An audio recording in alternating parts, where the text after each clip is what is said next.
Hello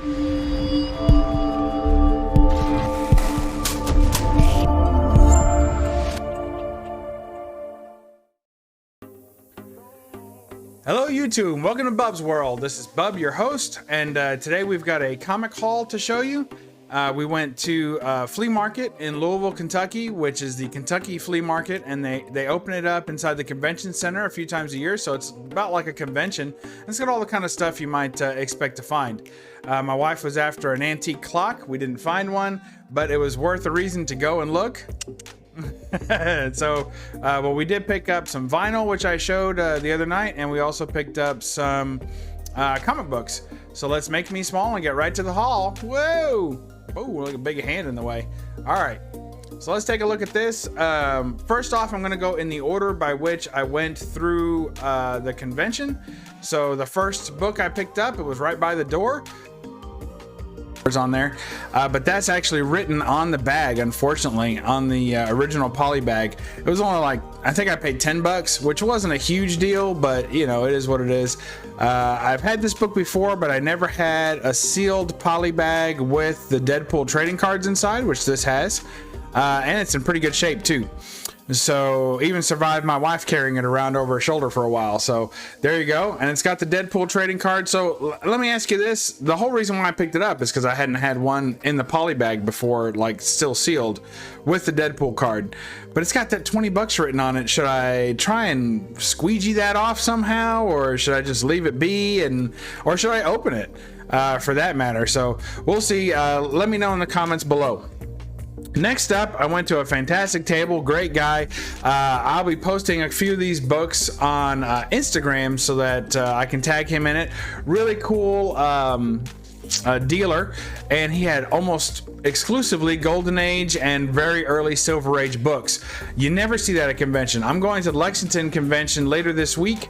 Lexington Comic-Con, I guarantee you there's not one, maybe there's one completely Golden Age dedicated booth, but I doubt it. Very cool guy.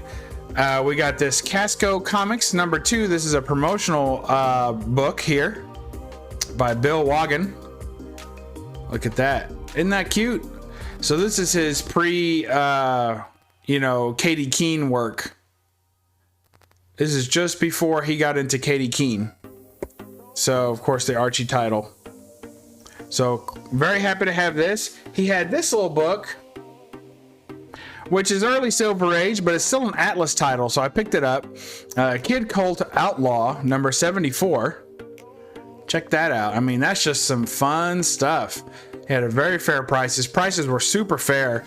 I say that because they weren't like huge blowout deals by any stretch. Like the guy knew what he had, but which is fine. I appreciate that. But he was willing to work a little, and the books he had were fantastic. Here's Tim Holt, number 18, with the 7th appearance of the original Ghost Rider. Now he had another Tim Holt book, and I almost picked it up, but man, I just couldn't pull the trigger. Tim Holt looks so just not good on the cover. This was a nice manly pose, if you know what I mean. The other one was just a little bit too much for me. He was holding his lasso a little too dainty, so I didn't pick it up. But number 18, Tim Holt, the 7th appearance of the original Ghost Rider. You know, I'd say I'd like to collect that entire run, but really the covers aren't that great. The interior stories aren't too bad, but I like getting the ones with the little box, and they don't all have that. So they don't all have the little box with the Ghost Rider on there, so definitely want to get the ones that have that. Then at the very next booth, right next to after this guy, so thanks again to that fellow. Hope to meet up with you again soon.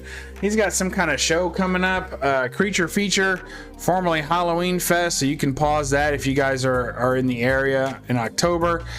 Check that out in, I assume, Kentucky. I haven't looked into it, so but yes, there you go. All right, so then just a booth over, I found a Cave Woman book, which again, you hardly ever see in conventions or anything. So very cool. And there were tons of comic booths. I mean, there lots of booths just had at least a short box of books, whether it was a comic booth or not. So picking up this Bob Durman, it is Bob Durman.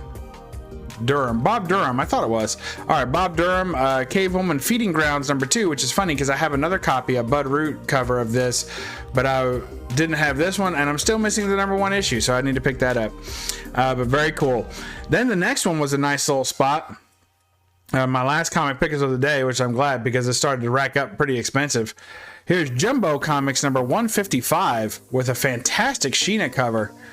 It looks like a Maurice Whitman to me, but I'll have to check to see who did the cover on that. But that's my first guess is Maurice Whitman. Look at that. Jumbo Comics 155.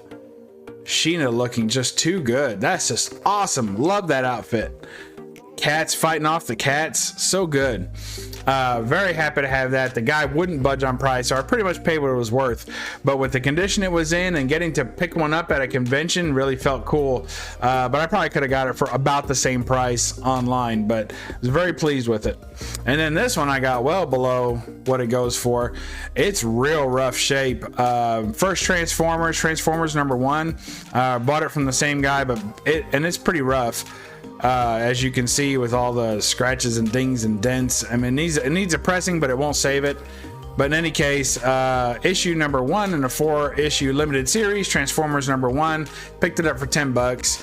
I thought that was a real good price because that book's been... I've seen that book in the same condition going for $25, $30. I mean, I'm not paying that for that book. In fact, it hadn't been too long ago since I said I wasn't going to buy this book at all. But there you go.